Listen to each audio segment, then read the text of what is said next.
Hello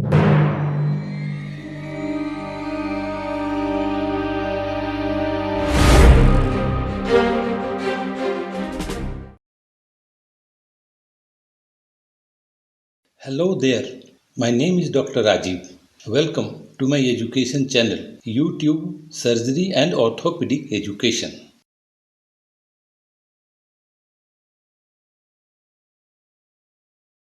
We shall today discuss blood substitutes, also known as artificial blood or synthetic blood. Please keep your notebooks ready. Okay.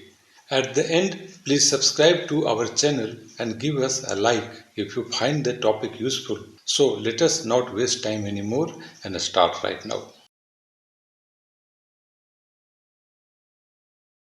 Bleeding is the most common cause of potentially survivable death in trauma patients. Blood transfusions are the gold standard for treatment, but there are many challenges such as donation, testing, storing, limited viability of about 40 days, and immunogenic and infectious complications associated with transfusion. The development of blood substitutes is at present in an experimental and trial phase.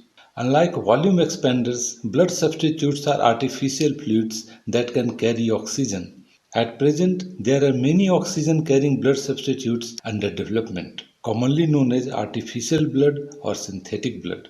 They are either biomimetic, that is hemoglobin based, or abiotic, that is perfluorocarbon based. Hemoglobin is an ideal biosubstance for making an effective blood substitute. Other engineered molecules under clinical trials are based on human, bovine, or recombinant technologies. After hemoglobin based substances, perfluorocarbon emulsions are leading the race. An ideal blood substitute should deliver oxygen, should be compatible with all blood types, should have few side effects, should have prolonged storage capabilities, should persist in the circulation, and should be cost effective. Research on the hemoglobin based fluids had begun in the 1920s when the stroma of the red cells was lysed to obtain hemoglobin. It was soon realized that free hemoglobin had toxic effects such as osmotic diuretic effects, renal toxicity, coagulation abnormalities, short half life, and vasoconstrictive effects. During the next 3 decades, efforts concentrated on stabilizing the hemoglobin molecule to increase its persistence in the circulation and to prevent toxic effects. The methods employed included polymerizing and encapsulating it in an artificial red cell or liposome to form stable macromolecules. Blood substitutes are also known as hemoglobin oxygen carriers (HBOCs). The current second generation HBOCs, for example hemassist and hemopure, are pasteurized products and therefore free of communicable pathogens and have no ABO, RH or other blood antigens. They require no blood banking and are universally compatible. They can be easily used without special training or expertise. The hemoglobin for HBOCs comes from outdated donated human, bovine, or swine blood and transgenic E. coli. Human hemoglobin has the advantage of being a naturally occurring product, but its disadvantage is lack of availability. The animal hemoglobin is relatively cheap and its supply is ample, but problems such as bovine spongiform encephalitis is a real threat. The recombinant hemoglobin has problems as well. A more interesting hemoglobin based product is polyheme. It is made from outdated human donated blood and has a shelf life of about a year at room temperature.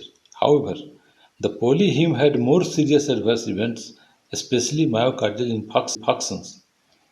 The third generation hemoglobin substitutes have tried to address the shortcomings of earlier formulation, such as the optimization of encapsulation of hemoglobin in liposomes.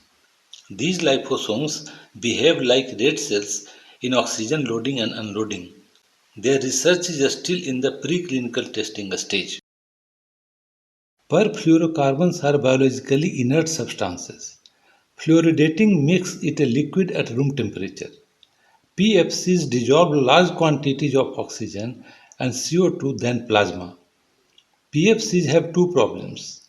They must be suspended as microdroplets with the use of emulsifying agents, and unlike hemoglobin, the PFC has a linear oxygen dissociation curve instead of a sigmoidal dissociation curve. Thus, the percentage of inspired oxygen FiO2 that is required to be applied for PFCs is high. Second generation PFC, such as Oxygent, has more oxygen carrying capacity, can be stored at 4 degrees centigrade, and are free from adverse effects of complement activation seen with earlier PFCs that had to be frozen. Two other PFC products, oxyfluor or hemagen and dermacyte, are also being investigated. Till now, PFCs are not free of side effects and are not suitable for oxygen delivery and use.